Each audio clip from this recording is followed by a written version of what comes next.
My family is from Peru, but I was born in Puerto Rico. Growing up, I never got used to the heat and constant sweating. What would worsen the heat tremendously were the abrupt power outages. If the wind was a little rough that day, the power would be out. If it rained just a little too hard, yet again, the power would go out. Sometimes, there wasn't even a reason. It just went out. And it was not only the power, but our running water would be cut too, without warning. During power and water outages, I felt the most anxiety and desperation. The heat felt unbearable. Maybe a shower would take the heat away, but there was no running water for that. On days like that, I would be able to escape the heat at school, which had a running generator for these instances. But I would worry so much about my hygiene these days. I was afraid I smelled unpleasant, that my classmates would associate me with stench. One thought led to another. I feared that because I appeared unhygienic, I would be avoided. The avoidance will lead to disgust from both others and myself, which will lead to isolation. Catastrophic thoughts, all aggravated by the heat. These changes in the environment not only marked my physical self, but my mental state. Everything connects to one another. Climate change is not only about climate.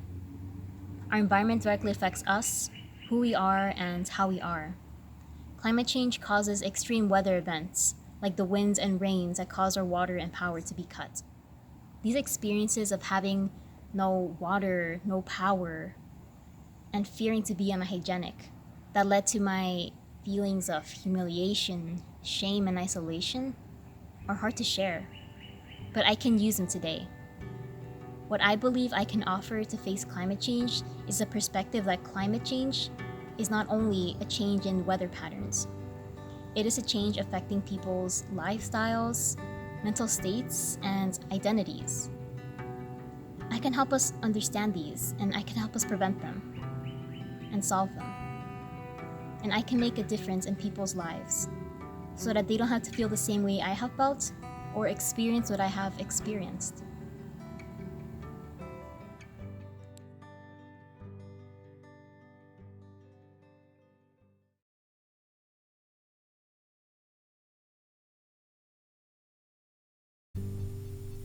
I'm from Nigeria. When I was young, we rarely had access to electricity, and I often had to study in the light of local wind lamps and later diesel generator powered light. Growing up, I remember at times we could even go up to 3 months without a blink of electricity.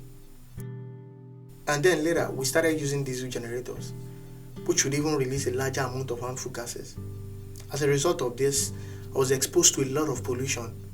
This caused several nasal irritations, cough, catarrh, and other respiratory tract infections. Across Africa, an estimated 600 million people, or 2 out of 3 in sub-Saharan Africa, lack access to electricity. About 90 million people in Nigeria alone are without access to electricity, and another 30 million people are connected to the grid but do not receive any electricity. I learned from my childhood, and I wouldn't want any child to go through what I went through. This inspired me to pursue a PhD in materials engineering with specialization in renewable energy storage devices.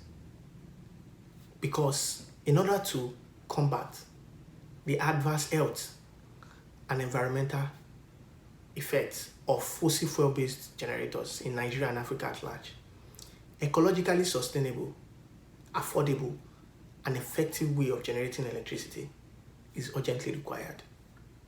My life goal is to provide clean, persistent, and affordable energy for residents of Nigeria and Africa at large using renewable energy technologies.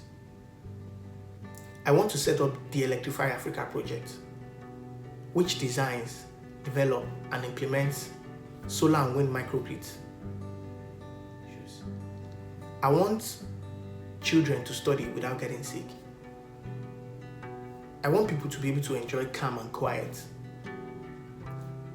The second goal of the project is to empower Africans, especially women, to study STEM, to help develop, design, and implement these solar and wind microgrid systems. This would help beat climate change and also provide several jobs in my home continent, Africa.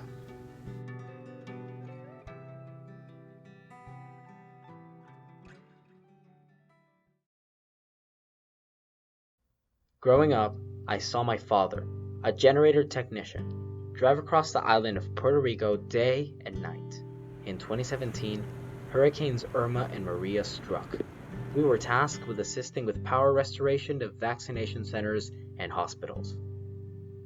It required inhaling the noxious smoke of very powerful diesel fuel generators, often for hours on end. Many of my friends moved away in search of a better life just before middle school graduation. Nature has constantly demonstrated that it is an unpredictable and untamable force, one that we must protect for it to protect us. And we haven't done so. All of this makes me angry.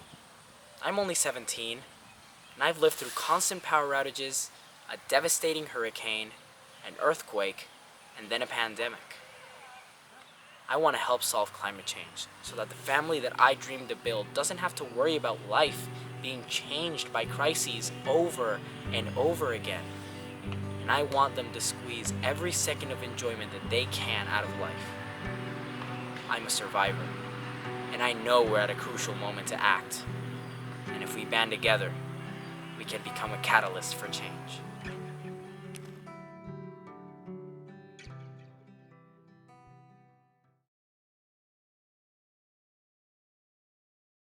Near my hometown of Quebradillas, Puerto Rico, is a popular beach called Crash Boat. I rarely actually enjoy swimming or playing on the beach. I'd rather admire the natural scenery. Crash Boat had a large tree near the beach, which was especially beautiful at sunset. I never thought of taking pictures of it, since I believed it would remain the same for many years. After the hurricane struck our island, I eventually went back to the beach. I thought the tree would still be there, but it wasn't. It was uprooted, torn down. My family spent 5 months without electricity and weeks without running water. But for some reason, I kept thinking about this tree, how the landscape and environment permanently changed on my island. This makes me feel vulnerable and concerned by the thought of something that no longer exists. Under climate change, temperatures will continue to rise, weather events will worsen, sea levels will rise, and more people will have their lives personally impacted. The effects of climate change will be felt in every country, and especially among the most vulnerable groups. The elderly, like my 80-year-old grandmother, suffer from more health conditions, and as a result will be most impacted by natural disasters. Children lose years of education and fun, which are vital for their development. We can look at the initiatives other nations have taken in order to improve our own. While collective action is necessary, our individual actions can also have a significant impact. To ensure a better quality of life for future generations and prevent others from spending months in the darkness as we did in Puerto Rico, we must take action now.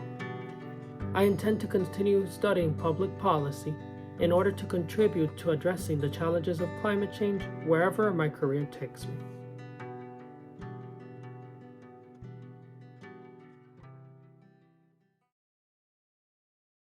I lived in Puerto Rico for 11 years and it was a very beautiful island. The beaches were clean and calm and the scenery was green and beautiful. It wasn't the best place to live, but it was certainly a place where you can enjoy life. I didn't think much about the environment around me. If it was clean around me, then what was there for me to take care of? But then Hurricane Maria hit in 2017, a Category 5 that killed thousands of people. I was only 11 years old. Our house was leaking water, so we had to move and protect our possessions. We had to ration our food and water, and after the hurricane, my siblings and I did chores around the house, while my mom cooked and my dad tried to find materials such as radios, food, flashlights, and batteries. The environment around us was destroyed. Trees had fallen over, lampposts had blocked the street, and not to mention the amount of cleanup we had to do after. I saw the impacts of the hurricane, and I felt scared.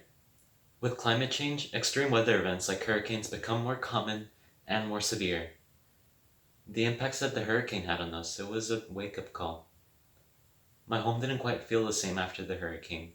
We felt humbled because we didn't have easy access to daily necessities like food and water. It was an eye-opening experience. After the hurricane, I really started to appreciate things like food and water, and I realized that you don't truly appreciate something until you lose it. I hope I can inspire people to feel the same way as I do, and to hopefully make them take action. Even if it's a small change, it's an impact. I like computer science because I think there are ways I can use technology to make an impact on the world. When I grow up, I hope to make some type of app that can encourage people to take sustainable actions. In the future, I wish people can take habits that will help with making a positive impact on the world.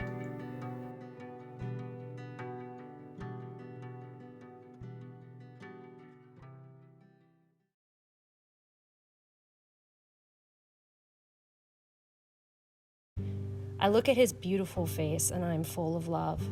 I have changed, the choices I make, the things I value.